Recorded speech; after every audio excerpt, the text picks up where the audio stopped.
Listen, your life is not some inconsequential game. It is not a rehearsal. It matters deeply, and it is your responsibility to recognize that, to accept it, and to act accordingly. You are capable of far more than you allow yourself to believe. But you don't get to find that out by accident. You discover it through effort, through discipline, through voluntary confrontation with the things that terrify you. Believe you can. That's not some empty, saccharine phrase tossed into a social media caption. It is a fundamental axiom, a deeply serious proposition, because to believe you can means to assume the burden of possibility. It means to stare into the chaos of your own limitations and say, I will take responsibility for this, not because it's easy, but because it's meaningful. Because that's what will make you strong. Most people don't fail because they aim too high and miss. They fail because they aim too low and hit, and then they call it safety. They call it security, but what it really is fear, camouflaged as rationality. Now, that voice in your head that tells you you're not enough, that you can't do it, that's not some divine truth-whispering wisdom.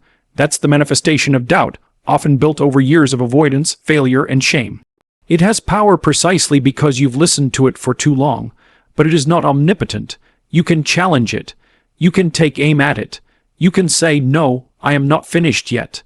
But understand, belief isn't just emotion. It's action. You don't get to sit on the sidelines and hope you believe. You act as if you believe, and the belief grows. You wake up earlier. You speak the truth even when it costs you. You set the smallest possible target, and you hit it. And then another, and another, until one day you look in the mirror and you recognize someone formidable, someone who can carry the weight, someone who can. You will suffer.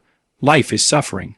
But there's a deeper truth. Voluntary suffering, the kind you choose in pursuit of the highest good, is transformative. The hero isn't the one who avoids chaos. The hero is the one who walks into it, eyes wide open, and creates order. So believe you can, because the alternative is nihilism, and if you surrender to that, if you allow yourself to become a bitter ghost in your own story, you betray everything you could have been, and that's a tragedy of cosmic proportions. But if you rise just a bit, every day, if you carry the burden properly, if you say yes to what is meaningful, you will discover you're not only someone who can believe, you're someone the world needs to believe. So stand up straight, face the damn dragon, and move forward. You can. Belief, real belief, begins where responsibility is accepted, not superficially, not symbolically, but deeply, at the core of your being. See, we like to think belief is something emotional, something that comes upon us like a feeling, but that's a child's notion. That's not belief, that's hope at best, and delusion at worst. Belief in its mature form is bound to responsibility. It's a choice and it's heavy. When you accept responsibility, you're not just saying, I'll try. You're saying, whatever happens, success or failure, I will stand up and bear the consequence. And there's a certain nobility in that. Because you're not guaranteed success. In fact, failure is likely. But that's precisely the point. The one who believes they can is the one who accepts that they might fail, and proceeds anyway, because they've voluntarily shouldered the burden. That's the cornerstone of competence. That's the beginning of transformation. You cannot believe in your potential without first agreeing to carry the weight of it. The very possibility that you are capable demands that you act like it matters, because it does. That potential isn't something to be celebrated casually. It's terrifying. It's the realization that you're not who you could be, and that gap between the actuality of who you are and the potential of who you might become, that's responsibility. And it's a moral obligation. People think freedom is the opposite of responsibility, but that's wrong. Real freedom is earned through the embrace of responsibility. It's not doing whatever you want. It's doing what you must, so that one day you can do what you should. And that means facing your weaknesses, your fears, your laziness, and saying, enough, I won't be a victim of my own refusal to act. If you can't believe you can, then start by believing this. You are capable of accepting responsibility today. Just one action, one meaningful step, and if you can do that, then tomorrow you can do two, and maybe over time you'll become someone who not only believes they can, but knows it, not because someone told them. Not because they read it in a book, but because they proved it to themselves. And that kind of belief, that's unshakable. That's the kind that changes lives. Fear is a cunning force. It doesn't always show up with fangs bared or in full-blown panic. No, fear is far more sophisticated than that. It whispers in the language of reason. It cloaks itself in what appears to be logic, sensibility, even caution. And if you're not watching carefully, if you're not brutally honest with yourself, it will convince you that standing still is wise, that doing nothing is safe, that reaching too far is reckless, but that's a lie. It's fear dressed up as pragmatism, and it's paralyzing. You see this all the time. People say, "I'm not ready yet," or "it's not the right time," or "I need more information," and those statements sound rational. They give the illusion of thoughtfulness, but more often than not, they're mask, elegant excuses used to avoid responsibility, discomfort, and risk. And beneath those masks is fear, or unspoken, unacknowledged. The danger is, if you keep telling yourself those lies long enough, you'll start to believe them. You'll build an entire world, you around avoidance. You'll decorate your cage. And then, when the pain of stagnation becomes unbearable, you'll say the world is unfair. But it wasn't the world that stopped you. It was you, or more precisely, the fear within you that you allowed to masquerade as wisdom. Now, there's nothing noble about playing small to avoid failure. There's no virtue in hiding your capacity so you don't have to face rejection. That's not humility, that's cowardice. And it corrupts the soul, because deep down you know what you're capable of. You know there's more in you, and the longer you ignore it, the more bitter you become. You trade the struggle of growth for the misery of regret. So what's the alternative? You confront the fear. You call its bluff. You stop pretending your comfort zone is sacred. You acknowledge the cost of inaction, and it's always higher than you think.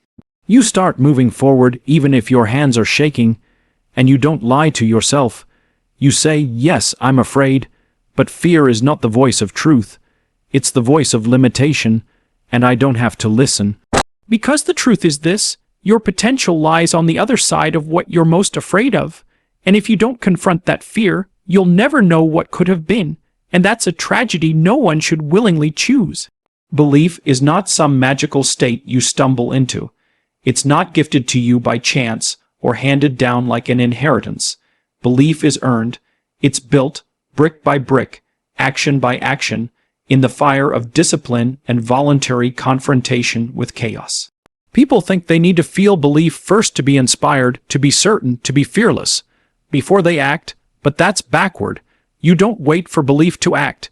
You act your way into belief. If you sit around waiting to believe in yourself, you'll be waiting a long time. The world doesn't deliver confidence on demand. You prove to yourself that you are competent. You show yourself what you're capable of through repetition, through suffering, through small victories piled one on top of the other. And when you do that, when you choose the burden, when you step forward despite uncertainty, you earn the right to believe. You make yourself someone worth trusting. People say, "I'll do it when I'm ready," but you're never ready. No one is. Readiness is a myth used to justify inaction. The truth is, the only way to get ready is to start. Start small, yes, but start. Set a goal so low you'd be embarrassed to fail at it. Do that. And then do it again and again. You begin to realize, "I can do this." That's the seed of belief, and as you act you transform, not just in skill, but in identity. You stop being the person who wishes they could and become the person who knows they can. That shift doesn't happen all at once. It's incremental, painfully slow at times, but it is real, and it's yours. You earned it. No one can give that to you, and no one can take it away. This is why belief built on action is stable. It's grounded in experience, not fantasy. It survives failure because you've failed before and kept going. It survives doubt because doubt has been there all along, and you've acted anyway. That's real strength. That's what allows you to look at yourself in the mirror and say, "I believe I can," and mean it. So act, even when you're afraid, even when you don't know how it ends. That's the only way belief is born, through movement, through risk, through deliberate engagement with the unknown. That's the path, and it's the only one worth taking. You don't climb a mountain by jumping to the summit. You climb it one deliberate, grueling step at a time, and life is no different. People get overwhelmed because they aim at some towering ideal, some colossal goal, and they become paralyzed. But the truth, the painful, liberating truth, is that you don't have to fix everything at once. You have to fix something, one thing, today. Set your sights on the smallest viable target, something so manageable, so clear, that failure would be almost absurd. Clean your room, make your bed. Speak one honest sentence today that you would normally avoid. You do that, not because it's trivial, but because it's possible. And in possibility there is momentum. And once you have momentum, you have hope. But a hope rooted in action, not fantasy. The smallest win is not meaningless. It's a signal to your unconscious that you are not a victim, that you are capable of agency, that you can confront the chaos, however narrow the margin. And when you do that, when you put order to one part of your world, you're beginning to move toward who you could be. Not the person you pretend to be, not the mask you wear to avoid judgment, but the real, latent potential buried beneath years of fear and doubt. You see, competence compounds. Each small win becomes a brick in the foundation of who you're becoming, and the more bricks you lay, the more structure you create. That's not metaphorical, it's psychological architecture. You are building yourself, you are transforming piece by piece into someone formidable, and you do that not by setting the biggest goal, but by hitting the smallest one with everything you've got. And here's the profound irony: if you only chase the big goal, you'll likely fail. But if you commit to the smallest achievable step, and then the next, and then the next, you'll look back after a year and barely recognize the person you were. That's transformation by accumulation. That's how you become. So stop waiting to feel ready. Stop dreaming about some massive breakthrough. Start with what's right in front of you. Win the smallest battle today, and then do it again tomorrow.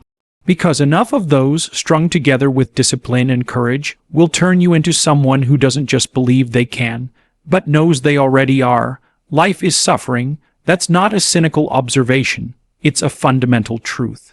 To be alive is to experience pain, loss, limitation, uncertainty. And no one escapes that. No one gets through life untouched by tragedy. But here's the thing: you get to decide what kind of suffering you'll endure. Will it be the involuntary, meaningless kind that crushes you and leaves you bitter?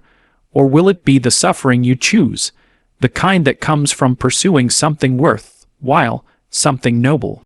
There is a profound difference between suffering that is imposed upon you and suffering that is voluntarily embraced. The former leaves you powerless. The latter makes you strong. When you decide to carry a burden, when you pick up responsibility, face discomfort, pursue discipline, you aren't just enduring pain, you're transforming it. You're taking the chaos of existence and organizing it into purpose. This is where meaning is found, not in comfort, not in ease. Meaning is found where you suffer for the right reasons. You wake up early when you don't feel like it. You tell the truth when it would be easier to lie. You work when you could slack off. You confront your fears when hiding would be more convenient. Every time you do that, you are choosing voluntary suffering over unconscious despair. You are aligning yourself with the part of you that wants to grow, not the part that wants to hide. And this has psychological consequences. Because when you suffer voluntarily, your mind knows you're doing it for a reason. The pain becomes integrated into your identity. It becomes fuel, and it's not just about achievement. It's about becoming someone who can withstand the storms of life without collapsing. Someone who can help others do the same. The world doesn't need more comfort seekers. It needs individuals willing to shoulder meaningful burdens. Because when you do that, you set yourself apart. You become reliable, grounded, dangerous in the best way, and you discover something even deeper, that in suffering well, in sacrificing lower pleasures for higher aims, you become someone worth believing in, not just by others, but by yourself. So choose your burden. Carry it as if it matters, because it does. And in that burden, find your transformation. That's the only path to real strength. And it's the only thing that can redeem the unavoidable suffering of life. You are not some passive observer in the story of your life. You are not here to merely drift, to be carried along by circumstances. and excuse yourself from the weight of your own potential. Know whether you like it or not, you are the central character in a story that is being written right now, with every decision you make. And the question is simple, yet brutal. Will you become the hero of that story, or the victim? Being the hero doesn't mean you're flawless. It doesn't mean you win every battle or never fall. It means you fight.